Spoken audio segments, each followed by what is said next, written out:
ये गुड़ के जो है ना, मैं आपको फवायद बता रहा हूँ। बलगम वाली खांसी आती है जिनको भी, वो थोड़ा सा गुड़ जो है ना, वो नीम गर्म दूध के साथ इस्तेमाल करके चेक तो करें। खुश्की को खत्म करता है गुड़, कमजोरी को रफा करता है, और खांसी, दमा या तनफ्फुस का मुश्किल आना, दौस हम इसको कहते हैं, खुल के सांस का ना आना, खुश्क खांसी है या बलगमी खांसी है या सर्दी लग जाती है, तो आप उस सूरत में गुड़ अगर इस्तेमाल करेंगे तो आपको बहुत ज्यादा फायदा हो जाएगा।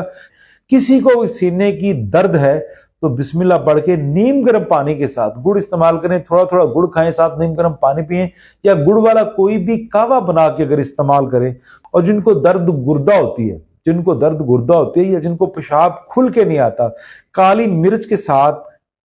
थोड़ा सा गुड़